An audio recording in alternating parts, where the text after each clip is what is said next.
Es verdad, nervioso. He sido y soy muy, muy terriblemente nervioso. Pero, ¿por qué dirás que estoy loco? La enfermedad ha agudizado mis sentidos, no los ha destrozado, no los ha entorpecido. Por sobre todo estaba el agudo sentido del oído.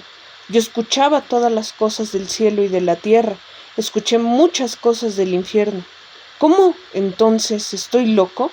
Escuchen con atención y observen que saludablemente, que calmadamente puedo contarles la historia completa.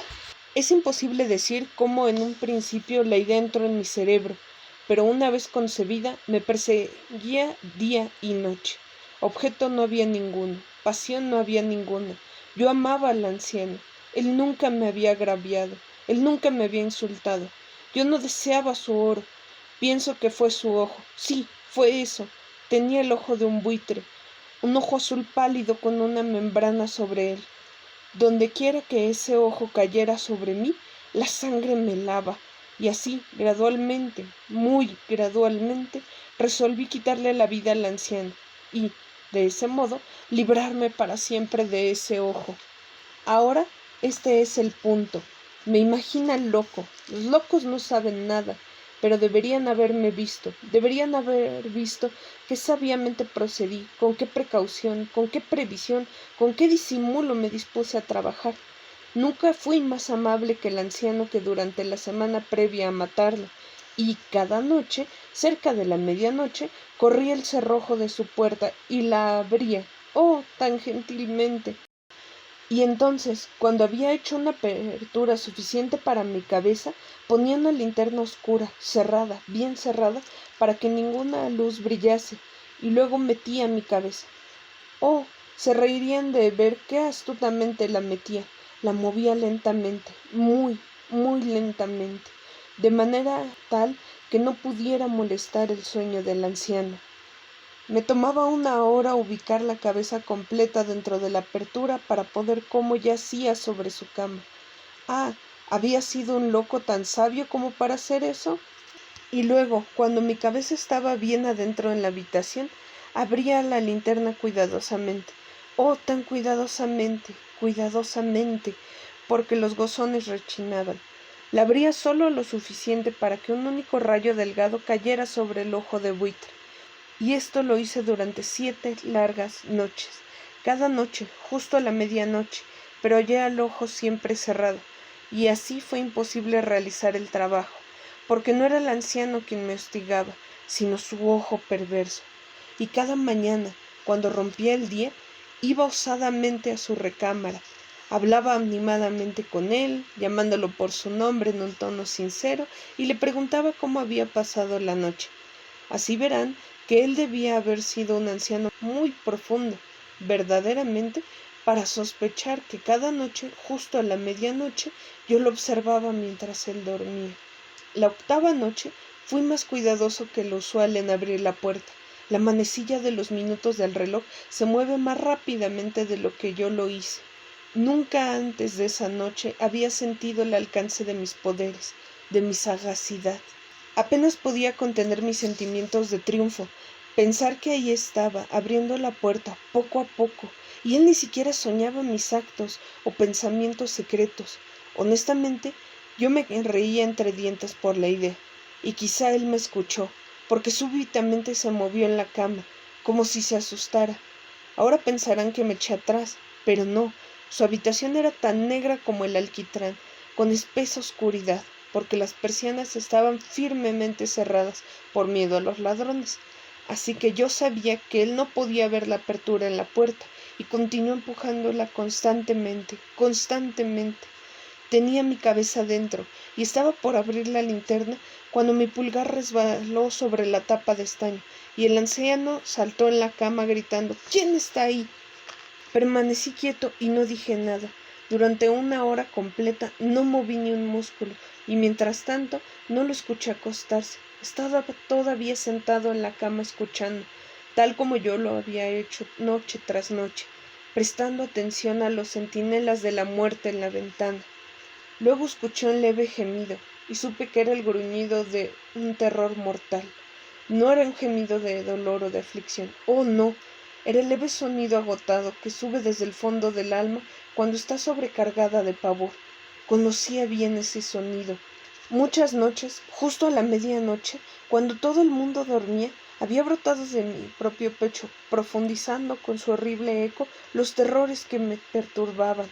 Dije que lo conocía bien, conocía lo que el anciano sentía, y me apiadé de él, aunque me reía solapadamente en el corazón. Sabía que él había estado despierto desde el primer leve ruido, cuando había girado en la cama. Sus miedos habían estado creciéndose desde entonces. Había estado tratando de imaginarlos injustificados, pero no podía. Había estado diciéndose a sí mismo: no es nada sino el viento en la chimenea, es solo un ratón atravesando el suelo, o es simplemente un grillo que ha hecho un simple chirrido. Sí, había estado tratando de conformarse con esas suposiciones, pero lo había encontrado todo vano, porque la muerte acercándose había caminado majestuosamente con su sombra negra ante él y había envuelto a la víctima. Y era la influencia funesta de su sombra imperceptible lo que causaba que él sintiera, aunque no la viera ni la oyera, sintiera la presencia de mi cabeza dentro de la habitación.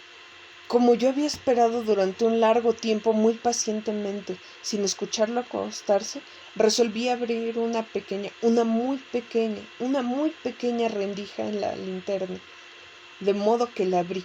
No pueden imaginar que solapadamente, hasta que, finalmente, un simple rayo sombrío, como el hilo de la araña, salió disparado de la rendija y cayó de lleno sobre el ojo del buitre.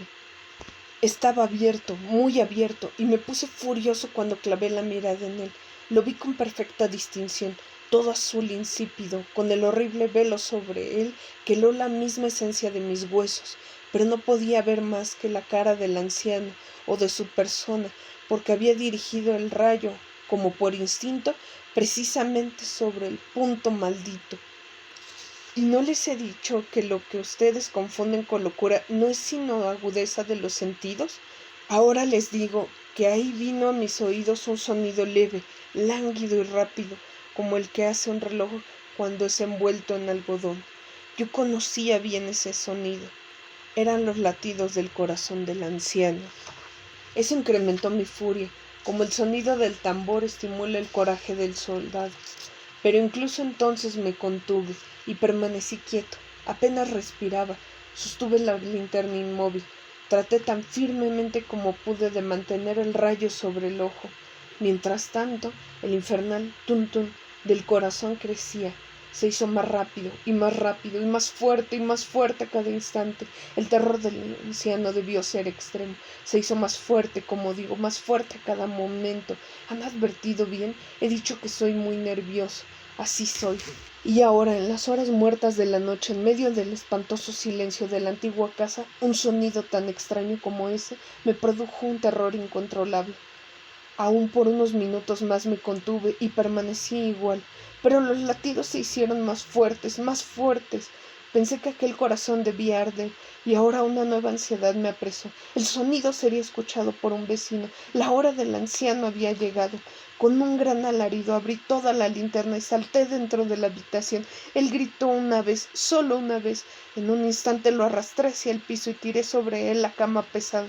Luego sonreí alegremente por encontrar realizado el hecho tan pronto, pero durante muchos minutos el corazón continuó latiendo con un sonido apagado. Esto, sin embargo, no me hostigó.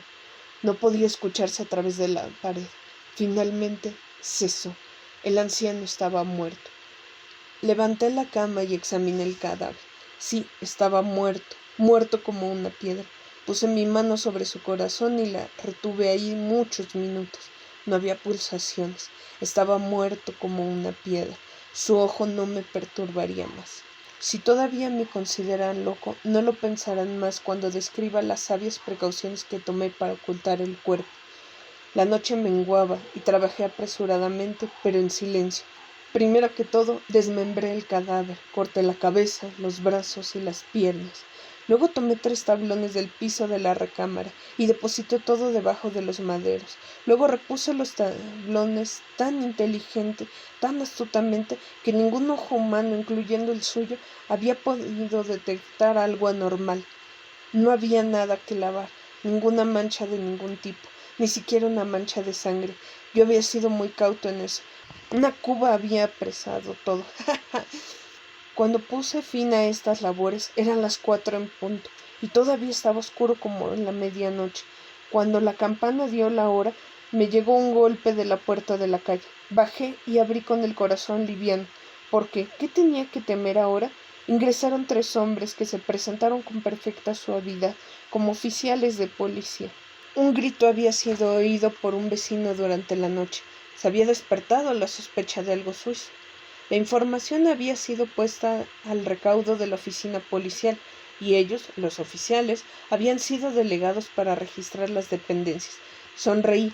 ¿Por qué tenía que temer? Les di la bienvenida a los caballeros. El grito, dije, era mío, en un sueño. Mencioné que el anciano estaba fuera del país. Acompañé a mis visitantes por toda la casa. Les dije que registraran bien. Los conduje, finalmente, a su recámara. Les mostré sus tesoros, seguro, imperturbable. En el entusiasmo de mi confianza, traje sillas a la habitación y aquí les decía que descansaran de sus fatigas, mientras yo mismo, en la audacia salvaje de mi triunfo perfecto, ubicaba mi sitio sobre el preciso punto debajo del cual reposaba el cadáver de la víctima. Los oficiales estaban satisfechos. Mi modo de proceder los había convencido. Yo estaba singularmente tranquilo. Se sentaron y mientras yo respondía con júbilo, charlaron de las cosas familiares. Pero, poco después, sentí que estaba empalideciendo y deseé que se hubieran ido. Me dolía la cabeza y me imaginaba un zumbido en mis oídos, pero todavía estaban sentados y todavía charlaba. El zumbido se hizo más preciso, continuó y se hizo más preciso. Hablé más libremente para librarme del sentimiento, pero continuó y ganó definición, hasta que finalmente descubrí que el ruido no estaba dentro de mis oídos. Sin duda ahora yo estaba muy pálido, pero hablaba más fluidamente y con la voz realzada. Pero el sonido crecía, ¿y qué podía ser? Era un sonido leve, lánguido y rápido, como el que hace un reloj cuando es envuelto en algodón. Jadeé para respirar y todavía los oficiales no escucharon. Hablé más rápido, más vehementemente, pero el ruido creció firmemente. Me levanté y diserté sobre menudencias con grandes avispamientos y violentas gesticulaciones, pero el ruido crecía firmemente. ¿Por qué no se irían? Anduve hacia un lado y el otro con pasos pesados, como si estuviera enfurecido por las observaciones de los hombres, pero el ruido crecía firmemente. ¡Oh Dios! ¿Qué podía hacer? Eché espuma, deliré, blasfemé, balancé la silla sobre la cual había estado sentado y la froté sobre los tablones, pero el ruido se alzaba sobre todo y crecía continuamente, se hacía más fuerte, más fuerte, más fuerte, y todavía los hombres charlaban plácidamente y sonreían. ¿Era posible que no oyeran? Dios Todopoderoso, no, no, ellos escuchaban, ellos sospechaban, ellos sabían, estaban burlándose para aterrorizarme. Esto pensé y esto pienso, pero cualquier cosa era mejor que esta agonía, cualquier cosa era más tolerable que ese escarnio. No podía soportar más aquellas sonrisas hipócritas. Sentí que debía gritar o morir, y ahora otra vez me escuchan más fuerte, más fuerte, más fuerte, más fuerte. Villanos, grité, no disimulen más. Admito el hecho, arranquen los tablones. Aquí está, este es el latido de su horrible corazón.